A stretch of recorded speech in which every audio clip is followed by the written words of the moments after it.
بسم الله الرحمن الرحيم.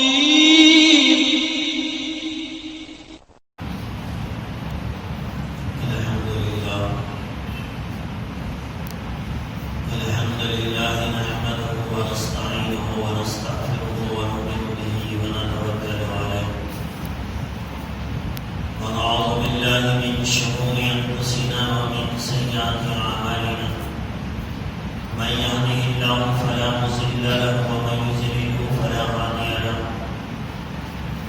ونشهد أن لا إله إلا الله وحده لا شريك له ونشهد أن سيدنا مولانا محمدا عبده ورسوله. قال الله تبارك وتعالى في القرآن المجيد والفرقان الحميد: وأعوذ بالله من الشيطان الرجيم. بسم الله الرحمن الرحيم. إنما يعمر مساجد الله من آمن بالله واليوم الآخر.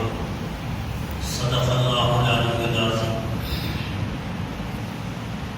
معزز سامعین کرام، محترم بزرگ و عزیز نوجوان ساتھیوں، دنیا میں انسان کی ایک فطرت ہے کہ ایک چیز جب تک اس کے پاس رہتی ہے وہ اس کی قدر نہیں کرتا. جب وہ چیز اس کے پاس سے ختم ہو جاتی ہے تو پھر اس کی قدر و اہمیت اسے معلوم ہوتی ہے. ہر معاملے کے اندر یہی حال ہے. ماں باپ ہوتے ہیں، قدر نہیں ہوتی. جب ماں باپ دنیا سے چلے جاتے ہیں تو اس کے بعد اولاد کو ماں باپ کی قدر معلوم ہوتی ہے. اسی طرح ہر نعمت ہے. مال ہوتا ہے، اللہ مال دیتا ہے. یہ جب تک رہتا ہے انسان اس کی قدر نہیں کرتا. چلا جاتا ہے، اس کے بعد اس کا احساس اسے ہوتا ہے. صحت انسان کو اللہ تبارک و تعالیٰ عطا فرماتے ہیں. اس صحت کی قدر اسے تب معلوم ہوتی ہے جب بیماری میں وہ مبتلا ہو جاتا ہے. اسی طرح اللہ تبارک و تعالیٰ نے انسان کے کئی مرحلے رکھے. اس میں ایک جوانی کا پیریڈ ہے، جوانی کا زمانہ ہے. یہ جوانی کے اندر بھی انسان غفلت میں زندگی گزار دیتا ہے. جب بڑھاپا آتا ہے تو پھر جوانی کی قدر معلوم ہوتی ہے. تو یہ انسان کی فطرت ہے کہ جب تک کوئی چیز اس کے پاس رہتی ہے اس کی قدر نہیں ہوتی. جب وہ چیز اس سے چھین لی جاتی ہے تو پھر جا کر اس کی قدر معلوم ہوتی ہے. لیکن بعض چیزیں ایسی ہیں جسے اللہ تبارک و تعالیٰ زندگی میں صرف ایک ہی مرتبہ عطا کرتے ہیں. احساس ہو جانے پر، ندامت ہونے پر اور پچھتاوا ہونے پر اللہ تبارک و تعالیٰ دوبارہ وہ چیزیں نہیں دیتے. جیسے جوانی چلی گئی تو چلی گئی. اب انسان جا کر پچھتا رہا ہے، تہجد میں اٹھ کر دعا مانگ رہا ہے کہ اللہ میں نے غفلت میں جوانی گزار دی، عبادت کرنا تھا، نہیں ہو رہا ہے. اب بڑھاپا آ گیا، اب تو مجھے جھکنے بھی نہیں ہو رہا ہے، سجدہ بھی نہیں کر پا رہا ہوں. اب مجھے جوانی عطا کر دے. اب یہ جوانی واپس آنے والی نہیں. کچھ چیزیں اللہ تبارک و تعالیٰ زندگی میں صرف ایک بار دیتے ہیں، اور وہ جب ایک مرتبہ زندگی سے نکل گئی تو نکل گئی. پھر دوبارہ پلٹ کر نہیں آئیں گی. آپ چاہے سال کا روزہ رکھ لیں، ساری رات تہجد میں گزار دیں، ساری رات سجدے میں سر رکھ کر اللہ سے مانگ لیں، نہیں ملے گی. کسی کے ماں باپ دنیا سے چلے گئے تو چلے گئے. اب وہ ہاتھ اٹھا کر مانگ رہا ہے کہ اللہ میں نے قدر نہیں کی زندگی میں، اب چلے گئے، دوبارہ مجھے دے دیں. نقلی تو ملیں گے، ڈپلیکیٹ ملیں گے، دوسرے ملیں گے، لیکن اصلی ماں باپ پھر دوبارہ اسے زندگی میں نہیں ملے گی. تو ہر نعمت ایسی ہے کہ اللہ تبارک و تعالیٰ نے بعض نعمتیں ایسی دی جو زندگی میں انسان کو صرف ایک بار ملتی ہے. چلی گئی تو چلی گئی، پھر دوبارہ اس کی امید بھی انسان نہیں کر سکتا. یہ زندگی کا بھی معاملہ ہے. اس زندگی کے بارے میں بھی اللہ تبارک و تعالیٰ نے بتایا جب یہ زندگی ختم ہو جاتی ہے انسان اللہ کے دربار میں پہنچ جاتا ہے، یا پھر انسان کے پاس موت کا فرشتہ آتا ہے. اس کی زندگی کا آخری ٹائم، موت کا فرشتہ آ گیا، اب کوئی چانس نہیں زندگی کا. اب ایسے وقت کے اوپر جب انسان موت کے فرشتے کو دیکھ لیتا ہے، اب معلوم ہو رہا ہے اب تو ختم، میری لائف ختم.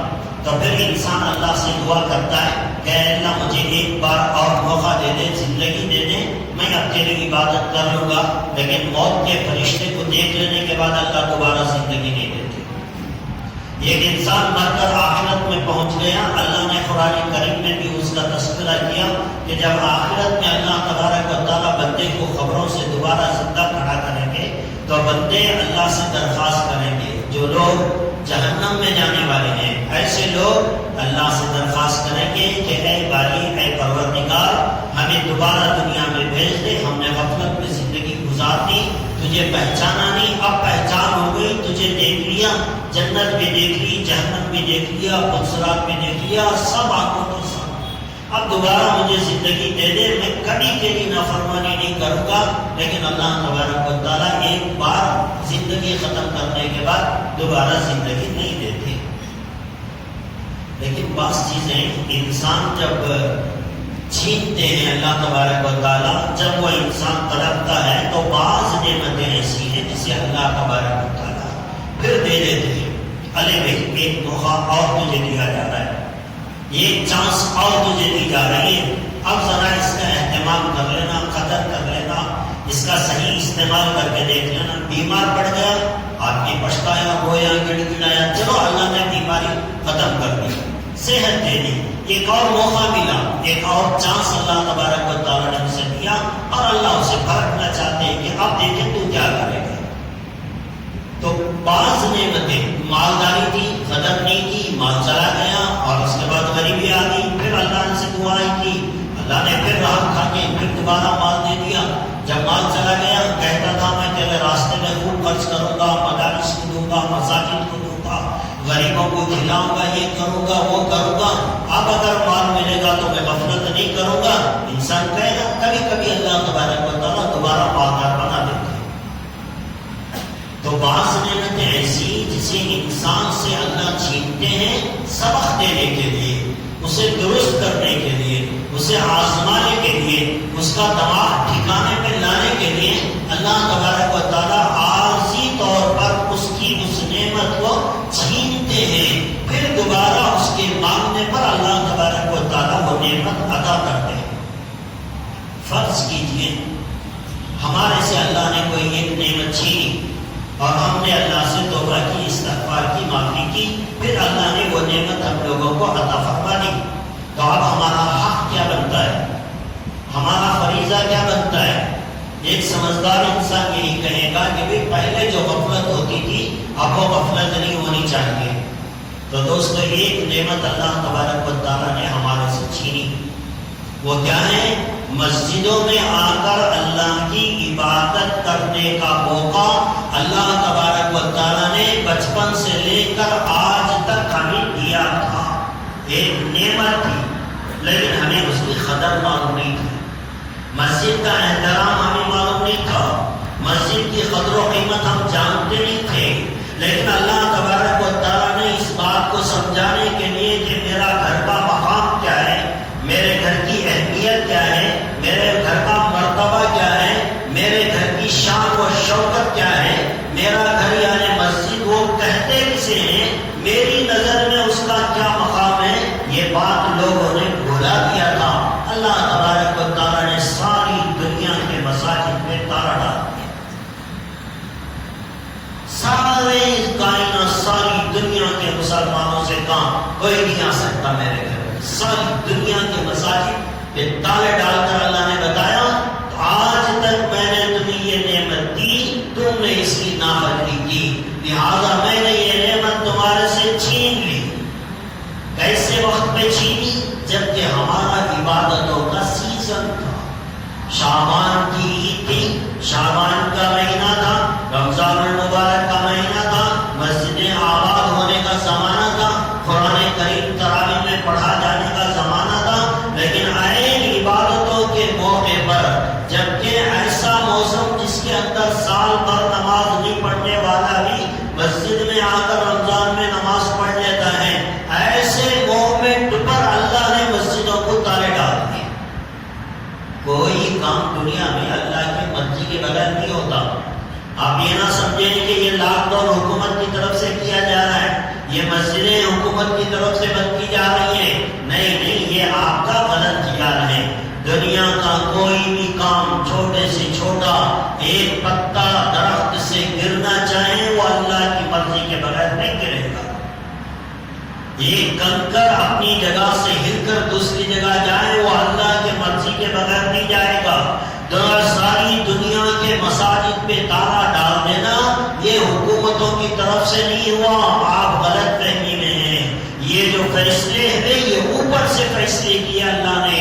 اللہ نے ساری دنیا کے مساجد کو بند کر کے اپنے مسلمان بندوں کو بتایا کہ بھئی دیکھو آج تک تم نے میرے گھر کی اہمیت کو نہیں سمجھا، اس لیے میں نے اپنے گھروں پہ تالے ڈال دیے. اب کوئی نہیں آ سکتا، کوئی نہیں آ رہا ہے. 5 وقت کا نمازی بھی نہیں آ رہا ہے، رمضان میں نماز پڑھنے والا وہ بھی نہیں آ رہا ہے، تراویح کا اہتمام کرنے والا وہ بھی نہیں آ رہا ہے، 20 رکعت پڑھنے والا وہ بھی نہیں، 8 پڑھنے والا وہ بھی نہیں، 2 پڑھنے والا وہ بھی نہیں. آخر میں آ کر صرف 2 رکعت پڑھ کے لوگوں کے سامنے نام کمانے والا وہ بھی نہیں. سب کے لیے اللہ نے اپنے گھر کے دروازے بند کر دیے، ساری دنیا کے. اللہ نے بتانا چاہا کہ میرے گھر کا مقام اب پہچانو، اب قدر ہوگی تمہیں میرے گھر کے اندر آنے کی. مسجد کا مقام اور مرتبہ کیا ہے اب قدر ہوگی تمہیں. لہٰذا دوستو لوگ تڑپتے رہے مسجدوں میں آنے کے لیے، لوگ رمضان میں تڑپتے رہے، تراویح کے لیے آنے کے لیے لوگ تڑپتے رہے. جمعہ کے دن مسجد میں آ کر تھوڑا سا وقت مل جائے، جمعہ کی نماز جماعت کے ساتھ پڑھنے کا کہیں موقع مل جائے، اس کے لیے لوگ سارے شہر میں چکر لگاتے تھے کہ کہیں تو موقع مل جائے کہ ہمیں اللہ کا گھر کھلا ہوا ملے کہ 2 رکعت جمعہ کی نماز جماعت کے ساتھ میں پڑھ لیں. لیکن اس کا بھی موقع نہیں تھا. یہ اللہ نے ہم لوگوں کو دکھایا، یہ اللہ نے اپنے گھر کی اہمیت بتائی. دوستو صحیح بات یہ ہے کہ آج تک ہم نے اللہ کے گھر کی اہمیت کو نہیں پہچانا. مسجدیں کیا ہیں یہ آج تک ہماری کھوپڑی میں نہیں آیا، ہماری سمجھ میں نہیں آیا. ہم نے تو مسجد کو ایسے سمجھا جیسے دوسری عمارت ہوتی ہے، چلو یہ بھی ایک عمارت ہو گئی، دن میں 5 ٹائم اس میں اٹینڈنس، بعض لوگ بوڑھے لوگ جاتے ہیں نماز پڑھتے ہیں، آزان ہوتی ہے، بس یہی کام ہے. نہیں دوستو، مسجد کا مقام، مسجد کا احترام، مسجد کا مرتبہ بہت اونچا ہے. اللہ کے نبی صلی اللہ علیہ وسلم نے ارشاد فرمایا، اللہ کے نبی صلی اللہ علیہ وسلم نے ارشاد فرمایا کل قیامت کا دن جب برپا ہوگا ہر انسان نفسی کے عالم میں ہوگا، کوئی انسان سکون سے نہیں رہے گا. بڑے بڑے نبی بھی پریشانی کے عالم میں رہیں گے. ایسے وقت کے اوپر اللہ تبارک و تعالیٰ 7 قسم کے لوگوں کو اپنے عرش کے سائے میں جگہ دیں گے.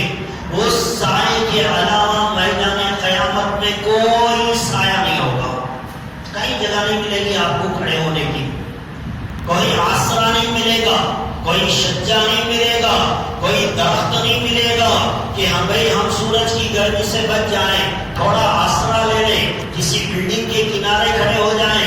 نہیں، کوئی سہارا نہیں، کوئی آسرا نہیں، سوائے اللہ کے عرش کے اور کوئی جگہ نہیں ہوگی. اللہ کے نبی صلی اللہ علیہ وسلم نے فرمایا ایسے دن کے اندر اللہ 7 قسم کے آدمیوں کو اپنے عرش کے سائے میں جگہ دیں گے. اب وہ 7 قسم کے آدمی کون، اس کی تفصیل میں مجھے جانا نہیں ہے، لیکن ان 7 آدمیوں میں سے ایک آدمی اللہ کے نبی صلی اللہ علیہ وسلم نے ارشاد فرمایا ایک آدمی وہ ہوگا جس کا دل مسجد میں اٹکا رہتا تھا. کیا مطلب ہے اٹکا رہتا تھا؟ یہ نہیں کہ بھئی جمعہ کے دن آخری وقت میں آیا، پیچھے کی رکعت میں 2 رکعت نماز پڑھا، سلام پھر گئی، اٹھ کے بھاگا، یہ بھی مسجد کو آ رہا ہے. نہیں، اللہ کے نبی صلی اللہ علیہ وسلم نے فرمایا مومن جس کے دل میں ایمان ہوگا. اللہ کے نبی صلی اللہ علیہ وسلم نے فرمایا مومن جس کے دل کے اندر ایمان ہوگا وہ مسجد میں ایسا رہتا ہے جیسے مچھلی پانی میں رہتی ہے. مچھلی کو پانی سے باہر نکالو وہ تڑپتی ہے اور اس کا دل چاہتا ہے دوبارہ میں پانی میں چلی جاؤں. تو ایمان والے کی شان یہ ہے کہ وہ ظہر پڑھ کے جاتا ہے، پھر اس کے دل کے اندر تمنا ہوتی ہے کہ کب عصر جیسے مچھلی کو پانی میں سے نکالو تو پھر دوبارہ پانی میں جانے کی خواہش مند اور آرزو مند رہتی ہے، ایک ایمان والا مسجد میں جانے کے لیے بھی اتنی ہی آرزو اپنے دل و دماغ کے اندر رکھتا ہو۔ ایسا خواہش رکھنے والا مسجد سے محبت ہے، مسجد میں جانے کو دل کرتا ہے، مسجد میں بیٹھ کر ذکر کرنے میں مزہ آتا ہے، مسجد میں آتا ہے تو سکون و اطمینان ملتا ہے، یہ ایمان کی نشانی ہے۔ اور اللہ کے نبی صلی اللہ علیہ وسلم نے فرمایا منافق جس کے دل میں ایمان نہیں ہے وہ مسجد میں کیسے آتا ہے؟ اللہ کے نبی صلی اللہ علیہ وسلم نے فرمایا ان سے سچی بات کائنات میں اور کوئی نہیں بول سکتا، ان کی بات ساری دنیا کے فلاسفروں کی بات جھوٹی ہو سکتی ہے، میرے نبی کی بات اپنی جگہ پتھر کی لکیر ہوتی ہے۔ اللہ کے نبی صلی اللہ علیہ وسلم نے فرمایا منافق کی نشانی یہ ہے کہ وہ مسجد میں آتا ہے تو ایسے آتا ہے جیسے کسی پرندے کو پنجرے میں رکھا جائے۔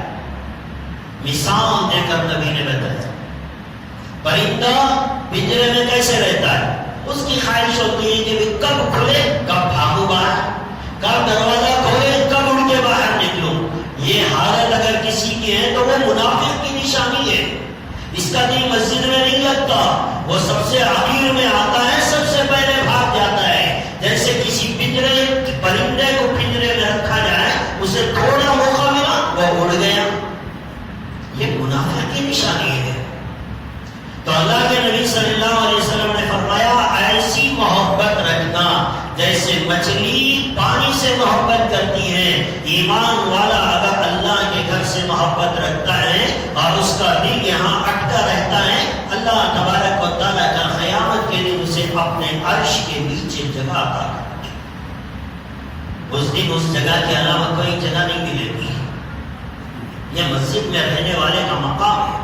اور اللہ کے نبی صلی اللہ علیہ وسلم نے فرمایا کہ ایک آدمی کو دیکھو وہ بار بار مسجد جاتا ہے، استنجا کے لیے نہیں، وضو کے لیے نہیں، نماز پڑھنے کے لیے جاتا ہے۔ اللہ کے نبی صلی اللہ علیہ وسلم نے فرمایا کہ بار بار اگر کسی انسان کو مسجد میں جاتے ہوئے دیکھو تو اس کے ایماندار ہونے کی گواہی دے دو کہ وہ سچا مسلمان ہے۔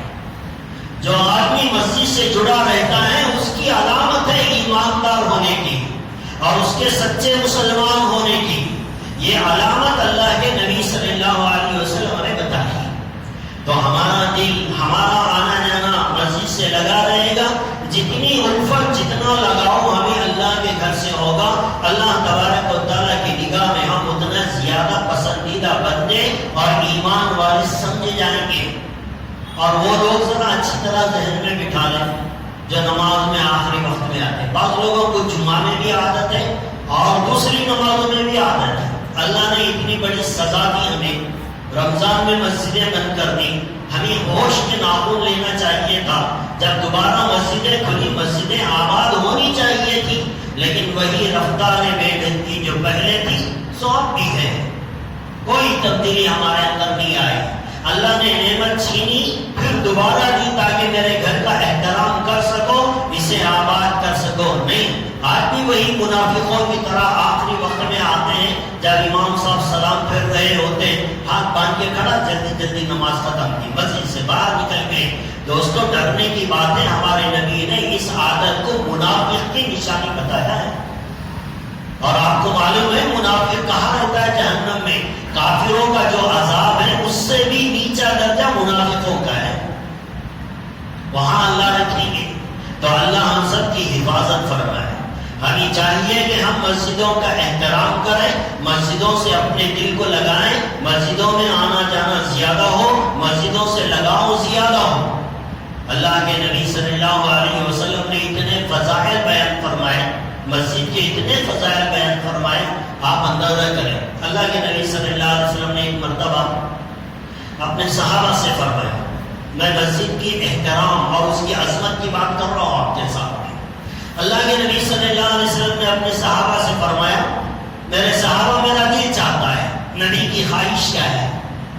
ہمارے نبی کی خواہش، تمنا، آرزو کیا ہے؟ اللہ کے نبی صلی اللہ علیہ وسلم نے فرمایا، میرا دل چاہتا ہے کہ میں کچھ نوجوانوں کو اکٹھے کروں، اور کچھ لکڑیاں ساتھ میں لے لو اور کچھ ایندھن جلانے والا تیل اپنے ساتھ میں لے لو اور جا کر ان کے گھروں کو آگ لگا دو. کان کھول کے سن لیں. اللہ کے نبی نے فرمایا چند نوجوانوں کو ساتھ میں لوں, لکڑیاں لوں, ایندھن لوں, جو جلانے والا تیل ہے اسے لے جاؤں اور لے جا کر ان گھروں کو آگ لگا دوں جو بغیر کسی عذر کے مسجد میں آئے بغیر گھروں میں نماز پڑھ لیتے ہیں. نماز تو پڑھ رہے ہیں لیکن مسجد میں نہیں آ رہے. مسجد میں آنے سے ان کو جو ہے کوئی عذر ہے یا بے چینی ہے, بے قراری ہے, مسجد میں آنے کو ان کا دل نہیں کرتا, اکیلے اکیلے گھروں میں نماز پڑھ رہے ہیں. اللہ کے نبی نے فرمایا میرا دل چاہتا ہے ایسے گھروں کو آگ لگا دو. اللہ کے نبی صلی اللہ علیہ وسلم نے تو اپنے اوپر پتھر برسانے والوں کو بد دعا نہیں دی. ان کے حق میں بھی فرمایا اللہ تو ان پہ رحم کر دے. لیکن جو لوگ مسجد میں نہیں آتے نماز پڑھنے کے لیے, ایسے لوگوں کے لیے اللہ کے نبی صلی اللہ علیہ وسلم نے فرمایا میرا دل چاہتا میں آگ لگا دوں. کیا کریں ان احادیث کو کہ حدیث کی کتابوں سے نکال کر پھینک دیں ہم. یہ احادیث کو کیا کریں جس کے اندر اللہ کے نبی صلی اللہ علیہ وسلم نے اتنی سختی کے ساتھ بتایا کہ مسجدوں سے تعلق رکھنا ہی ایمان کی علامت ہے. اور اللہ کے نبی صلی اللہ علیہ وسلم نے مسجد کے بارے میں بتایا کہ بھئی ایک آدمی اپنے گھر سے نکلتا ہے مسجد کا ارادہ کر کے, وضو بنا کے نکلے, بڑی اچھی بات ہے. گھر سے وضو بنا کر جانا یہ بڑی فضیلت کی بات ہے. اس زمانے میں لوگ اپنے گھروں سے وضو بنا کر آتے تھے. آج کل مسجدوں میں استنجا خانہ, بیت الخلاء اور حمام اور وضو خانے اور اس کے لیے ٹوال, نماز پڑھنے والے کو ٹوپیاں اور پتہ نہیں اور کیا کیا دینا پڑے گا. یہ ساری چیزیں آج مسجد والے مہیا کرتے, ورنہ اس زمانے میں لوگ اپنے گھروں سے وضو بنا کر آتے تھے.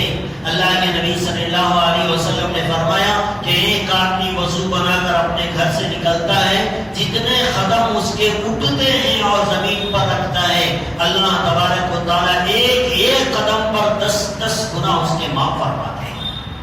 کدھر جا رہے ہیں اس کے قدم؟ یہ اللہ کے گھر مسجد کی طرف جا رہے ہیں.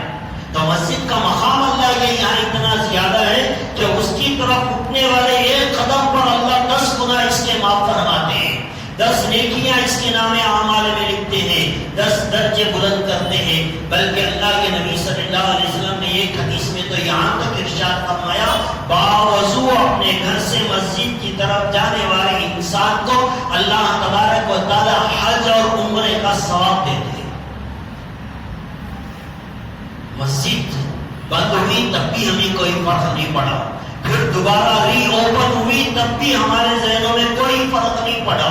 ہم تو کتے کی دم کی طرح پہلے جیسے تھے آج بھی ویسے ہی, ہمیں کوئی فرق نہیں پڑ رہا ہے. ہونا تو یہ چاہیے تھا کہ جو نعمت اللہ نے چھینی پھر دوبارہ دی, اس کے لیے ہم دوڑ پڑتے, مسجدیں آباد ہو جاتی نمازیوں سے, لیکن ہمارے یہاں اس کی کوئی قدر نہیں. اللہ کے نبی صلی اللہ علیہ وسلم نے فرمایا کہ بعض لوگ مسجد کے کھوٹے ہوتے ہیں. کھوٹے کا مطلب کوئی چیز گاڑنے کے لیے کوئی کھوٹا مارا جاتا ہے. میں آپ سمجھنے کے لیے سمجھیں, اب وہ چیز مارتے ہیں تو وہ مضبوط ہو جاتا ہے. اللہ کے نبی نے فرمایا بعض لوگ مسجد کے کھوٹے ہوتے ہیں. کھوٹے ہونے کا مطلب یہ کہ بار بار آتے ہیں مسجد میں, زیادہ وقت ان کا اللہ کے گھر مسجد میں گزرتا ہے. ایسے لوگ فرشتے ان کے ہم نشین ہوتے ہیں. جب یہ مسجد میں آتے ہیں فرشتے ان کے آگے حلقہ بنا لیتے ہیں اس آدمی کے. اور اگر یہ آدمی مسجد کو آتے آتے کسی وجہ سے آنا چھوڑ دیا, سارے فرشتے آپس میں مشورہ کرتے ہیں کہ بھئی کیا بات ہے, فلانا آدمی ہمارا ساتھی روزانہ مسجد کو آیا کرتا تھا, نہیں آ رہا ہے, کیا بات ہے. اب فرشتے اس کی کھوج میں نکل پڑتے ہیں, اور اگر وہ کسی پریشانی میں مبتلا ہے فرشتے اس کی مدد فرماتے ہیں. بیمار ہے اس کی تندرستی کے لیے اللہ سے دعا مانگتے ہیں کہ بھئی ہمارے پاس آنے والا, اللہ کے گھر میں آنے والا بیمار پڑ گیا, مسجد کو نہیں آ رہا ہے, فرشتے اس کے حق میں دعا مانگتے ہیں. ایسے آدمی کو نہ امام صاحب کی دعا کی ضرورت, نہ مؤذن صاحب کی دعا کی ضرورت ہے. فرشتے خود اس کے لیے دعا کرتے ہیں جو مسجد کو آباد کرتا ہے. لیکن ہمیں مسجد کہاں یاد آتی ہے، اور آتی بھی ہیں تو وہی سرسری طور پر آؤ بھاگو۔ اللہ کے نبی صلی اللہ علیہ وسلم نے مسجد کے احترام کے بارے میں بتایا، مسجد ایک عمارت نہیں ہے دوستو، یہ چار دیواری کا نام مسجد نہیں ہے۔ جس جگہ پہ ایک مرتبہ مسجد تعمیر کر دی گئی وہ قیامت تک کے لیے مسجد ہے، اسے بدلا نہیں جائے گا۔ ہاں ٹیمپروری طور پر کسی جگہ مسجد بنی پھر شفٹ کر دیا گیا الگ بات ہے، لیکن مضبوط ایک مرتبہ نیت کر کے مسجد مضبوط بنا دی گئی، 5 وقتہ نماز وہاں ہونے لگی، تو پھر وہ جگہ قیامت تک کے لیے مسجد ہے۔ جب قیامت ہوگی اللہ اس زمین کو اٹھا کر جنت کا حصہ بنا دیتے ہیں۔ یہ جگہ اللہ کے نزدیک کتنی عظمت ہے کہ اسے اٹھا کر اللہ جنت کا حصہ بنا رہے ہیں۔ تو یہ وہ مسجدیں ہیں، مسجد کی وہ جگہ ہے، یہ 4 دیواری، یہ عمارت کھڑا کر دینا، یہ ایک عمارت کا نام دے دینا دوستو اتنی نہیں ہے، اللہ کے یہاں اس کا بہت اونچا مقام ہے، بہت اونچا مقام ہے۔ اس کے بارے میں اللہ کے نبی صلی اللہ علیہ وسلم نے ارشاد فرمایا کہ اگر کوئی بندہ دنیا میں مسجد بناتا ہے، مسجد کا مطلب آپ سمجھیں، بعض لوگ سمجھتے ہیں ابھی یہ لاک ڈاؤن ہوا تھا، بعض لوگوں نے کہا کیا چھوڑو حضرت ایک مسجد بند ہوئی تو کیا محلے میں کتنے کی جگہ جماعت کے ساتھ نماز ہو رہی، گھر گھر مسجد ہو گئی۔ بعض لوگوں سے یہ سنا گیا ایک مسجد محلے کی بند ہوئی تو کیا ہوا، گھر گھر کے اندر مسجد ہو گئی، جماعت سے نمازیں ہو رہی ہیں، اذانیں ہو رہی ہیں، جمعہ کی نمازیں ہو رہی ہیں، کتنی جگہ جمعہ کی نماز ہو رہی ہے۔ دوستو وقتی طور پر کسی جگہ جماعت کے ساتھ نماز پڑھ لینے سے وہ جگہ مسجد نہیں ہو جاتی، وہ مسجد نہیں ہے۔ اسی لیے ایسی جگہ پہ اعتکاف کرنے کی اجازت نہیں ہے، اعتکاف مسجد ہی میں کیا جائے گا۔ بعض لوگوں نے سوال کیا رمضان میں اب دکانیں بھی بند، دھندے بھی نہیں، اب کیا کرنا، گھر میں نماز پڑھیں، گھر میں اعتکاف کر لیں، لیکن اسلام اس کی اجازت نہیں۔ عورتوں کے لیے تو ٹھیک ہے، لیکن مردوں کے لیے کہا کہ وہ ایسی جگہ اعتکاف کریں جہاں جمعہ کی نماز 5 وقتہ نماز ہوتی ہو۔ بعض جگہ بازاروں میں مصلی بنا لیتے، 3 وقت کی نماز ہوتی ہے، ظہر عصر مغرب، عشاء میں بھی وہاں کوئی نہیں پڑھتا، فجر میں بھی کوئی نہیں پڑھتا۔ چند دکانوں والے مل کر ایک کمرہ لے لیے، وہاں جماعت کے ساتھ نماز شروع کر دیے، ایسی جگہ بھی اعتکاف جائز نہیں ہے۔ 5 وقتہ اذان نماز ہو، جمعہ کی نماز ہو، ایسی جگہ ہی اعتکاف درست سمجھا جائے گا۔ تو آپ نے جو کہا کہ میں مسجد بند ہوگی تو کیا گھر گھر مسجد ہوگی، وہ آپ کا گھر گھر ہے، مسجد نہیں ہو سکتی۔ آپ 4 جمعہ کیا پڑھ لیے، 10 جمعہ کیا پڑھ لیے، آپ کا گھر مسجد نہیں بنا، وہ مسجد کبھی قیامت تک کے لیے نہیں ہو سکتی۔ مسجد تو مسجد ہی ہے جہاں 5 وقتہ نماز ہوتی ہے، جمعہ کی نماز ہوتی ہے۔ تو دوستو یہ مسجدیں ہیں، اس کا مقام اور مرتبہ اتنا زیادہ اونچا ہے۔ اللہ کے نبی صلی اللہ علیہ وسلم جب ہر سال رمضان آتا نا مسجد میں اعتکاف کرتے تھے 10 دن کا، لیکن جو اللہ کے نبی کا آخری سال تھا، آخری سال، اس سال اللہ کے نبی صلی اللہ علیہ وسلم نے 20 دن کا اعتکاف کیا مسجد میں آخری رمضان کے 20 روزے مسجد میں گزار کر نبی نے اپنی امتیوں کو بتایا کہ دیکھو مجھے اللہ کے گھر یعنی مسجدوں سے کتنی محبت ہے۔ اللہ کے نبی صلی اللہ علیہ وسلم کا یہ عمل، حضرت عمر فاروق رضی اللہ تعالیٰ عنہ کا زمانہ تھا، حضرت سلمان رضی اللہ تعالیٰ عنہ ایک صحابی ہر روز نماز میں آتے تھے، ایک دن فجر کی نماز میں نہیں آیا۔ فجر کی نماز میں حضرت عمر نے دیکھا کہ بھی حضرت سلمان نظر نہیں آ رہے۔ اب وہ اتفاق سے انہی کے گھر کے سامنے سے گزر ہوا، ان کی والدہ سے آمنا سامنا ہو گیا۔ والدہ سے پوچھا حضرت عمر نے کہ بھئی آپ کے فرزند سلمان آج فجر میں نظر نہیں آئے، کیا بات ہے؟ تو ان کی والدہ نے کہا امیر المومنین ساری رات نفل پڑھتا رہا، میرا بیٹا ساری رات نفل پڑھتا رہا، فجر کے وقت نیند لگ گئی، جس کی وجہ سے وہ فجر کی نماز مسجد میں آ کر جماعت سے ادا نہیں کر سکا۔ ساری رات نفل پڑھی، فجر کی نماز میں مسجد کو نہیں آ سکے، گھر میں پڑھ لی۔ جماعت چھوڑ گئی. حضرت امیر المومنین حضرت عمر فاروق رضی اللہ تعالیٰ عنہ نے کیا فرمایا؟ حضرت عمر فاروق رضی اللہ تعالیٰ عنہ نے فرمایا کہ اے والدہ، سلمان کی والدہ سن لو، آپ کا بیٹا ساری رات نفل پڑھ کر فجر کی نماز مسجد میں نہیں پڑھا. مجھے یہ بہتر ہے کہ میں ساری رات سو جاؤں لیکن فجر کی نماز مسجد میں جا کر جماعت سے ادا کر دوں. یہ ساری رات کی نفل عبادت سے زیادہ بہتر ہے. 2 رکعت نماز جو مسجد میں پڑھی جائے گی وہ ساری رات کی نفل نماز جو گھر میں پڑھی جائے گی اس سے افضل ہے. کیوں افضل ہے؟ اس لیے کہ یہ 2 رکعت اللہ کے گھر میں ادا کی جائے گی. اسی لیے اللہ کے نبی صلی اللہ علیہ وسلم نے مسجد کے کچھ آداب بھی بتائے کہ مسجد کے آداب کیا ہونی چاہیے. اللہ کے نبی صلی اللہ علیہ وسلم نے بتایا کہ مسجد میں کچی پیاز کھا کر کوئی نہ آئے. اللہ کا گھر ہے، بدبو لے کر آئے گا، بازو کھڑے ہونے والے کو بھی تکلیف ہوگی، فرشتوں کو تکلیف ہوگی جو اللہ کے گھر میں رہتے ہیں. یہ فرشتے تو ہمارے وہ ہیں جو 24 گھنٹے ہمارے ساتھ رہتے ہیں، لیکن اللہ کے کچھ خاص فرشتے ہیں جو مسجدوں میں رہتے ہیں. مسجد میں ایک آدمی آ گیا، اس کے ساتھ رہتے ہیں، اس کے لیے مغفرت کی دعا کرتے رہتے ہیں جب تک وہ مسجد میں باوضو بیٹھا رہے گا. اب یہ آدمی پیاز کھا کر آ گیا، اللہ کے نبی نے منع کیا کہ بدبو، منہ میں بدبو لے کر اللہ کے گھر میں مت آؤ. یہ معمولی گھر نہیں ہے، یہ اللہ کا گھر ہے. یہاں آنے والا اللہ کا مہمان ہوتا ہے، اس کے چاروں طرف اللہ کے ملائکہ اور فرشتے رہتے ہیں. اور ایک آدمی بدبودار پیاز کھا کر اندر آیا، نبی نے منع کیا. علماء کرام نے کہا آج کے دور میں کوئی بھی انسان ایسی چیز کھا کر پی کر مسجد میں جائے جس سے منہ میں بدبو آتی ہو، فرشتے اس سے ناراضگی کا اظہار کرتے ہیں. جیسے بیڑی، سگریٹ، پان پراگ اور یہ پتہ نہیں کتنے ایسی چیزیں ہیں، کھا کر آ گیا. ایسے انسان کو چاہیے کہ وہ اپنا منہ اچھی طرح صاف کرے، مسواک کرے، بغیر بدبو کا منہ لے کر مسجد میں آئے. اور اسی طرح حضرات فقہاء اکرام نے کہا کہ ایک آدمی ایسے کپڑے پہنا ہے جس سے آئل کی بو آ رہی ہے، یا اتنے گندے کپڑے پہنا ہے جس سے بدبو آ رہی ہے. علماء نے کہا کہ ایسا انسان اتنے گندے کپڑے پہن کر بھی مسجد میں نہ آئے.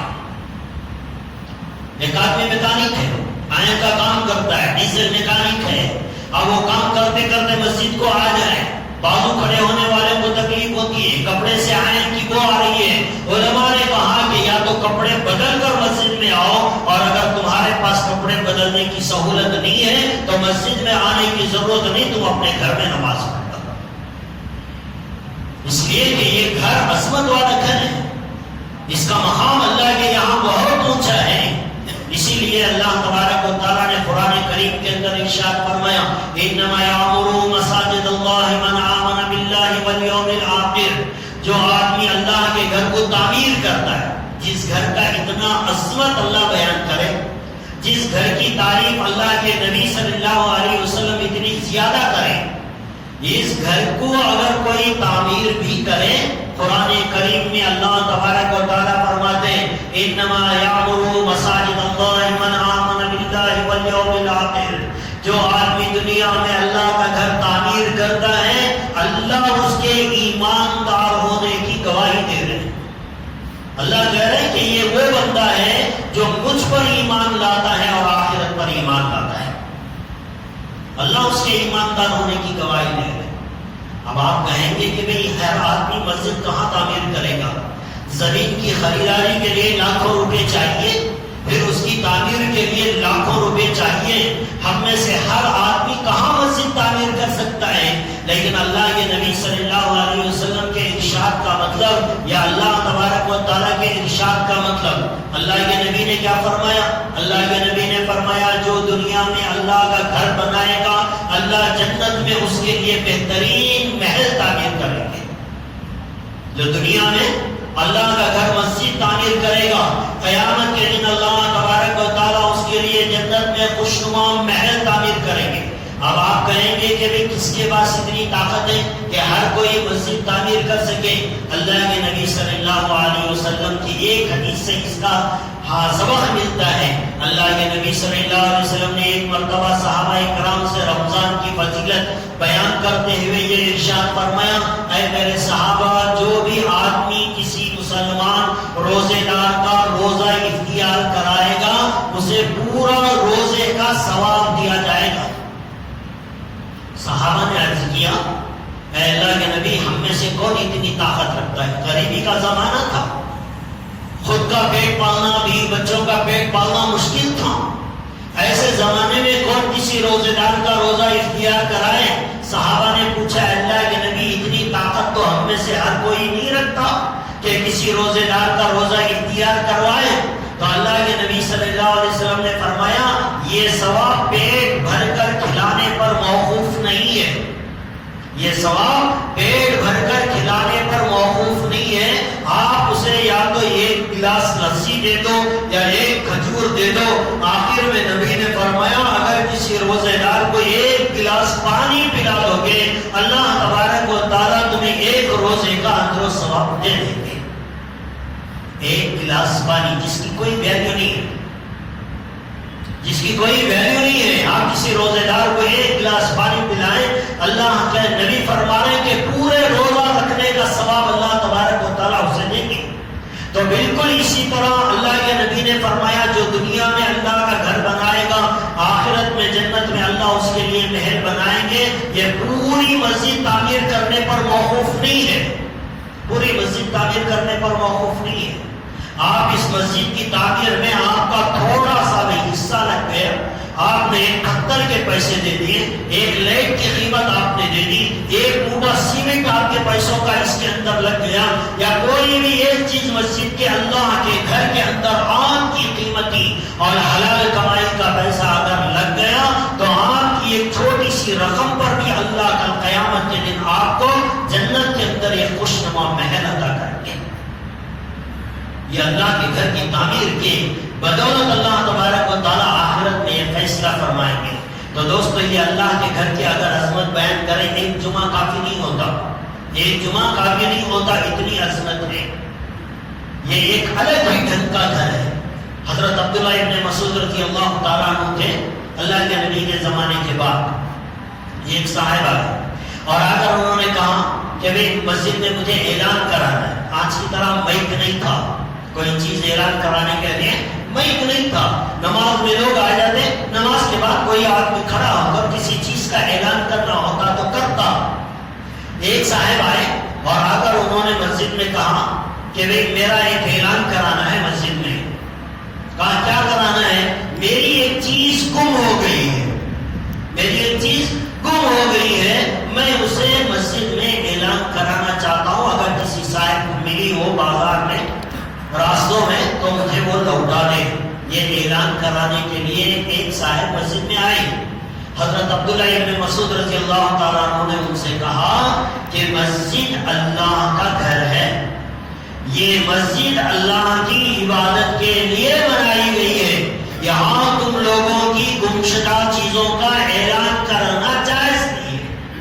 اور پھر حضرت عبداللہ ابن مسعود رضی اللہ تعالیٰ عنہ نے اللہ کے نبی صلی اللہ علیہ وسلم کا ایک واقعہ بیان فرمایا، اور یوں کہا کہ ایک صاحب اللہ کے نبی کے زمانے میں آئے اور آ کر انہوں نے اپنی ایک گمشدہ چیز، جو چیز ان کی گم ہو گئی تھی، اس کا اعلان مسجد میں کروایا۔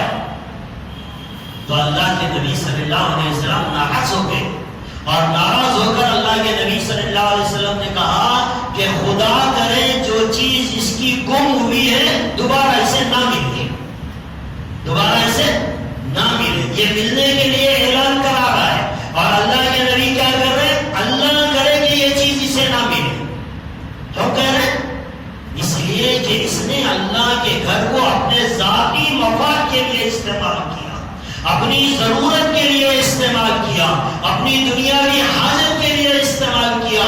تو علماء کرام اسی لیے کہتے ہیں کہ بھئی دین کی ضرورت کا کوئی معاملہ ہو، اس کے لیے تو مسجد میں اعلان کیا جا سکتا ہے، ورنہ انسان اپنی دنیا کی ضرورت کے لیے مسجد میں اعلان کرنا حضرات فقہاء کرام اسے جائز قرار نہیں دیتے۔ تو یہ مسجدوں کا ادب و احترام ہے۔ اب یہ مسجد کے اندر آپ نے دیکھا، مسجد کے اندر آپ کا تھوڑا سا بھی روپیہ لگا، پیسہ لگا، یقیناً یہ اللہ کے یہاں مقبول ہوئے گا، اور جنت کے اندر اللہ تبارک و تعالیٰ آپ کی تھوڑی سی قیمت کے بدلے میں ایک بہترین محل اللہ تبارک و تعالیٰ عطا کریں گے۔ دوستو، آج ہمارے لیے، آج کا یہ دن ہمارے لیے بہت بڑی خوشی کا دن ہے کہ آج آپ دیکھ رہے ہیں کہ اتنی اچھی اور خوبصورت مسجد کے اندر آپ جمعہ پڑھ رہے ہیں۔ کئی جو ہے مہینے بلکہ سال گزر گئے کہ اس مسجد کا تعمیری کام شروع ہوا۔ آپ لوگ اچھی طرح جانتے ہیں کہ ایک زمانہ، ایک وقت تھا، ایک چھوٹی سی مسجد یہاں تعمیر تھی، باہر کا حصہ کھلا ہوا ہوتا تھا، جمعہ کے دن لوگ آتے تھے تو پنڈال ڈال کر ان کو جمعہ کی نماز پڑھائی جاتی تھی، اور اگر اتفاق سے جمعہ کے دن بارش وغیرہ ہو جاتی لوگوں کو پریشانیوں کا سامنا کرنا پڑتا تھا، لیکن اللہ کا فضل، اس کا کرم، اس کی مہربانی، اور آپ جیسے حضرات نے جو چندہ دیا، جو خیرات کی، اور جو مسجد کے لیے تعاون آپ لوگوں نے کیا ہے، الحمدللہ آپ کے تعاون کا نتیجہ ہے کہ آپ اس طرح کی ایک خوبصورت مسجد اور ایک بڑی مسجد، الحمدللہ اتنی بڑی تعداد اور اتنی بڑی مسجد اور اتنی خوبصورت مسجد، میں سمجھتا ہوں کہ شہر کے اندر میرے خیال سے اتنی بڑی تعداد میں لوگ یہی نماز پڑھ سکتے ہیں۔ آپ فرسٹ فلور میں دیکھیں، اس سے زیادہ کی تعداد، اور اگر آپ اوپر چلے جائیں چھت پہ، کلی میں اثر کے بعد گیا، ایک دم بالکل پاک و صاف اوپر کا چھت بھی ہے، اگر ضرورت پڑ جائے، اتفاق اگر آ جائے تو ہم عید کی نماز بھی اس مسجد میں ہم ادا کر سکتے ہیں۔ آج اللہ نے اتنا موقع دیا، اتنی وسعت اللہ نے اپنے گھر کے اندر دے دی، اور ایک زمانہ تھا کہ جمعہ کی نماز کے لوگ پنڈال کے نیچے بیٹھتے تھے، بارش آ جاتا تھا تو بارش کا پانی ان کے سروں پر گرتا تھا، ایک وہ زمانہ تھا، اور آج ایک زمانہ یہ ہے۔ اس کے لیے میں ان سارے احباب کا جو ہے، سارے احباب کے لیے دل کی گہرائیوں سے دعا کر رہا ہوں۔ جمعہ کی گھڑی ہے، جمعہ کا دن ہے، اور آپ سمجھتے ہیں اس کے اندر آپ سب لوگوں کا تعاون ہے۔ کوئی 50 روپے دیا، کوئی 500 روپے دیا ہے، کوئی 5000 دیا ہے، کوئی 50,000 دیا ہے، ہر آدمی اپنی حیثیت کے موافق اس کے اندر حصہ لیا ہے۔ جب میں یہاں امامت کے لیے آیا تو یہی حال تھا، اور سامنے والی 2 سائٹیں یا زمین خریداری کا مسئلہ تھا، آپ لوگوں کے سامنے اعلان ہوا، آپ لوگوں نے تعاون کیا، مسجد کے ذمہ داروں نے کوشش کی، اس کے بعد آگے کی زمین خریدی گئی اور اس مسجد کو بڑھانا شروع کیا، پھر اوپر کا کام شروع کیا۔ اس کے لیے آپ لوگوں نے جو تعاون کیا ہے مسجد کی کمیٹی والوں کا، اور اسی طرح میں سمجھوں گا کہ پوری مسجد کی کمیٹی والے اس کے لیے بہت بڑے شکر گزار ہیں کہ ایک مکمل مسجد ان لوگوں نے ایسی کھڑی کر دی جو سارے محلے کے لیے آنے والے چند سالوں تک مکمل فائدہ پہنچائے گی۔ ہم چلے جائیں گے دنیا سے، لیکن ہماری اولاد اسی مسجد میں آ کر نماز پڑھے گی، اور یہاں نماز جتنے زمانے تک، اور ظاہر سی بات ہے کہ یہ مسجد قیامت تک کے لیے چلے گی۔ تو لہذا دوستو، اس کے اندر جن احباب نے بھی جس طرح سے بھی تعاون کیا، 5 روپے، 50 روپے، اور آج بھی الحمدللہ آپ کے تعاون سے یہ مسجد چلتی ہے۔ آپ سمجھ رہے ہیں، کوئی اس کا سورس آف انکم نہیں ہے، اس مسجد کا کوئی انکم سورس نہیں ہے، بس وہ ایک چھوٹے چھوٹے 2 دکانیں ہیں، وہ بھی سال میں اگر کوئی 3 مہینے 4 مہینے کے لیے لے لے تو غنیمت ہے، اس کے علاوہ اس کا بھی کوئی انکم نہیں۔ الحمدللہ ہمیں فخر سے کہنا پڑتا ہے، یہ جو سارا سال رمضان کے علاوہ بھی، یا رمضان کا بھی سارا سال جو مسجد کے امام، مؤذن اور جو ہے مسجد کی لائٹ بل اور مسجد کے جتنے اخراجات ہیں، الحمدللہ آپ جو چندہ بکیٹ میں، ڈبے میں جمعہ کے دن ڈالتے ہیں، کوئی 100 روپے ڈالتا ہے، کوئی 500 ڈالتا ہے، کوئی 50 ڈالتا ہے، آپ کے یہ چھوٹے چھوٹے پیسوں کے ذریعے سے الحمدللہ اتنے سالوں سے یہ مسجد چل رہی ہے، الحمدللہ بغیر کسی پریشانی کے۔ اور ایک بات یہ ہے کہ اتنی مسجد تعمیر ہو گئی، کئی بار آپ کے سامنے اعلان ہوتے رہے، کبھی سیمنٹ کا تقاضا، کبھی لکڑی کا تقاضا، کبھی لیبر والوں کا تقاضا، آپ کے سامنے برابر کرتے رہے۔ کئی مرتبہ تو آپ کے سامنے اعلان کرتے کرتے ہمیں خود شرم آتی تھی کہ بھئی اتنی مرتبہ ہم ان سے مانگ رہے ہیں، لیکن دوستو آپ کا ایک پیسہ بھی اللہ ضائع نہیں کرے گا، آپ کا 1 روپیہ بھی اللہ ضائع نہیں کرے گا۔ اب آپ دیکھ رہے ہیں کتنا خوشانہ، کتنی خوبصورت یہ مسجد۔ ابھی آپ مغرب یا عشاء میں آئے، لائٹنگ کے اندر تو یہ مسجد اور زیادہ خوبصورت آپ کو نظر آئے گی۔ اس کے لیے میں آپ کا بھی شکر گزار ہوں، آپ کے لیے بھی دعا کرتا ہوں کہ اللہ آپ کے ہر تعاون کو جو آپ نے اس مسجد کے لیے لگایا ہے، چھوٹے سے چھوٹا بڑے سے بڑا، اللہ تبارک و تعالیٰ اس کا بدل آپ کو دنیا اور آخرت کے اندر عطا فرمائے، اور آپ کے آنے والی اولادوں کو سکون کی زندگی عطا فرمائے، اور آپ کے آنے والی نسلوں کو دنیا اور آخرت کی برائیوں سے اللہ محفوظ فرمائے۔ اور اسی طرح ہماری مسجد کی جو کمیٹی ہے، الحمدللہ کبھی ان کے پاس پیسہ ہوتا نہیں ہوتا، کبھی کام چلتا، کبھی کھڑا ہو جاتا، لیکن صبر کے ساتھ استقامت کے ساتھ تھوڑا تھوڑا کر کے سب لوگوں نے محنت کی اور کوششیں کی، تو ایک عالیشان مسجد الحمدللہ ہمارے پاس یہاں کھڑی ہو گئی ہے۔ یہ سب آپ لوگوں کی دین ہے، مسجد کے کمیٹی والوں کی محنت اور کوشش کا نتیجہ ہے کہ آپ اس طرح کر رہے ہیں۔ لہٰذا دوستوں، میں اپنے دل کی گہرائیوں سے آپ لوگوں کا، کمیٹی والوں کا، جن لوگوں نے 10 روپے 5 روپے بھی ڈالا ہے، ان لوگوں کا بھی تہہ دل سے شکر گزار بھی ہوں، اور ان کے حق میں دعا بھی کرتا ہوں کہ اللہ تبارک و تعالیٰ اس مسجد کے چھوٹے بڑے تعاون کرنے والے کو دنیا اور آخرت کی کامیابی عطا فرمائے، اور اسی طرح اللہ کے گھر سے محبتیں کرنے کی اللہ ہم سب کو توفیق عطا فرمائے، اور اسی طرح اللہ کے گھر کو آباد کرنے والا بھی اللہ تبارک و تعالیٰ ہم لوگوں کو بنائے۔ لہٰذا دوستو، آپ لوگوں کے حق میں نماز کے بعد انشاءاللہ دعا بھی کی جائے گی جن لوگوں نے اس مسجد کے لیے کوششیں کی، لیکن آپ سے آخر میں درخواست یہ ہے کہ مسجدیں تو بنا دی جاتی ہیں، لیکن آباد کرنے والوں سے ہی مسجد خوشنما نظر آتی ہے۔ لہٰذا کوشش کریں آپ اپنی نمازیں مسجدوں میں آئیں۔ ویسے بھی اب یہ بیماری کا معاملہ ہے، آپ اس کے بارے میں ڈریں، شاید میرا ٹائم زیادہ ہو رہا ہے، لیکن 2 منٹ میں اپنی بات کو ختم کر دوں۔ دیکھیے، زندگی اور موت، بیماری اور صحت، یہ سب اللہ کے اختیار میں ہے۔ اللہ جسے چاہتے ہیں بیمار کرتے ہیں، جسے چاہتے ہیں وہ تندرست رکھتے ہیں۔ آج کی رپورٹ آپ نے شاید دیکھی ہو، ڈاکٹر بھی پریشان ہوتے ہیں۔ آج کی جو رپورٹ آپ نے اخبار میں شاید دیکھی ہو، میں نے دیکھی سالار کے اندر کہ لندن کے اندر ایک عورت کو 3 بچے پیدا ہوئے، ایک 3 بچے، 2 بیٹے 1 بیٹی، اور تینوں پیدا ہونے والے بچوں کا جب ٹیسٹ کرایا گیا تو تینوں بچے کورونا پازیٹیو نکلے۔ پیدا ہوئے ہیں 3 بچے، تینوں کے تینوں بچے کورونا پازیٹیو کے مریض نکلے۔ ڈاکٹروں نے سوچا شاید ماں کورونا کی پیشنٹ ہوگی، تبھی تو یہ بچے کورونا کے پازیٹیو نکلے ہوں گے۔ لہٰذا ڈاکٹروں نے ماں باپ کا ٹیسٹ کرایا۔ جب ماں باپ کا ٹیسٹ کرایا تو ماں باپ دونوں کے اندر نیگیٹو نکلا۔